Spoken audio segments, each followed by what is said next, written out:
উনি বলেছেন যে এই ইলেকশনটা যাতে নিখুঁতভাবে হয় এবং এটা যাতে আমরা গর্বের সাথে বলতে পারি যে খুব ভালো একটা ইলেকশন হয়েছে।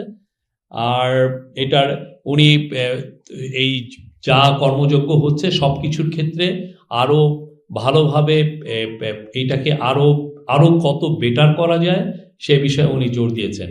আর উনি বলেছেন যে ইলেকশন কমিশনকে এই ইলেকশনের বিষয়ে যত ধরনের সহযোগিতা লাগে এটা গভর্নমেন্ট থেকে পুরোপুরি সহযোগিতা দেওয়া হবে। আর উনি টেকের যে টেক ইউজ করা হচ্ছে, সিসিটিভি, তারপরে ড্রোন এবং বডি অন ক্যামেরা, সেগুলো যাতে নিখুঁতভাবে ব্যবহার করা হয় এবং এটা যাতে বারবার এই ট্রায়াল দেওয়া হয়, এই ট্রায়াল দিয়ে যাতে এটা নিখুঁতভাবে ব্যবহার করার বিষয়ে উনি জোর দিয়েছেন। আজকে চিফ অ্যাডভাইজার আর একটা কথা বলেছেন যে ইলেকশনের সময় যাতে আনইন্টারাপ্টেড পাওয়ার সাপ্লাই থাকে, এই বিষয়ে উনি জোর দিয়েছেন এবং এনার্জি অ্যাডভাইজার বলেছেন যে উনি এই বিষয়ে সর্বোচ্চ এফোর্ট দিবেন এবং এটা ইনশিওর করা হবে। আর যদি কিছু কিছু জায়গায় সত্যি যদি আমরা ইলেকট্রিসিটি না সাপ্লাই করা যায় সেক্ষেত্রে তাকে অল্টারনেটিভ ওয়েতে এই মোটরের মাধ্যমে বা জেনারেটরের মাধ্যমে পাওয়ার সাপ্লাইটা নিশ্চিত করা হবে। আরও বেটার যাতে ইন্টারনেট নেটওয়ার্কটা থাকে সেই বিষয়ে চেষ্টা করা হবে এবং এই বিষয়ে 4টা মেজর যে মোবাইল ফোন সার্ভিসের যে আছে বাংলাদেশে কোম্পানি আছে তাদের সাথে বসা হচ্ছে। আপনারা জানেন আমরা ইলেকশনের কমিশনের কোনো কাজে আমরা মিনিমাম ইন্টারফেয়ার করে না এই ইন্টারিম গভর্নমেন্ট।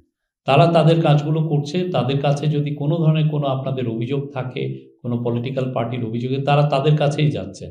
বিষয়টা আসলে আপনার তাদের কাছেই রেজ করা উচিত। পুলিশ স্টেশন থেকে লুটকৃত অস্ত্রের সংখ্যা ছিল 3619টি আর সেনাবাহিনী কর্তৃক অদ্যাবধি উদ্ধার করা হয়েছে 2259টি বা 62.4% অলরেডি উদ্ধার করা হয়েছে।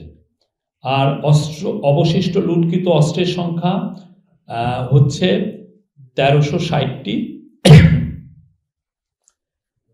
আবার গোলা বারুদের ক্ষেত্রে পুলিশ স্টেশন থেকে লুটকৃত গোলা বারুদের সংখ্যা ছিল,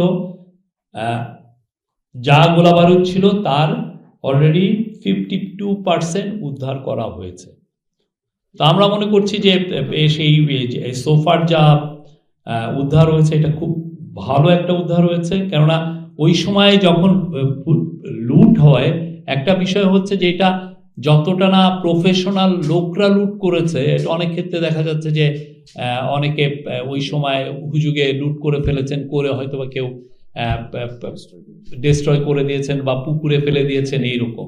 তো চিফ অ্যাডভাইজার আজকেও জোর দিয়েছেন যে লুটকৃত অস্ত্র যে করেই হোক এটা সর্বোচ্চ এফার্ট দিয়ে এটাকে রিকভারি করতে হবে। 2জন বা 3জন যে অস্ত্রধারী পুলিশ থাকবেন আর পুরো কেন্দ্রগুলো তো সিসিটিভি এর মাধ্যমে, বডি অন ক্যামেরার মাধ্যমে পুরো এটা ন্যাশনালি কানেক্টেড থাকবেন।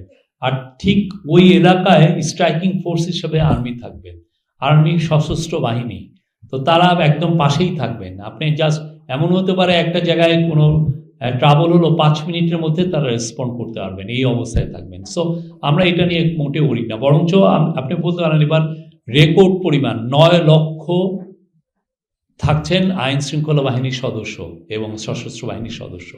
এটা বাংলাদেশের ইতিহাসে সবচেয়ে বেশি। আপনি যদি আগের ইলেকশনগুলো যদি আপনি কাভার করে থাকেন, আপনি দেখবেন যে সবসময় আর্মির সংখ্যা ছিল 40 থেকে 60 হাজারের মধ্যে, এর বেশি কখনোই ছিল না। আর অনেক ক্ষেত্রে আর্মিকে ম্যাজিস্ট্রেসি পাওয়ারও দেওয়া হয় না। এই বছর তো আর্মির সশস্ত্র বাহিনী ম্যাজিস্ট্রেসি পাওয়ার পাচ্ছে। আরেকটা জিনিস হচ্ছে যে হেলিকপ্টার সার্ভিসও খুবই স্ট্যান্ড বাই থাকবে, এয়ারফোর্সের থেকে জানানো হয়েছে। ফলে দুর্গম এলাকায় আপনার কোনো কিছু যদি হয় সেক্ষেত্রে হেলিকপ্টারের মাধ্যমে আমরা কুইকলি রেসপন্ড করতে পারবো।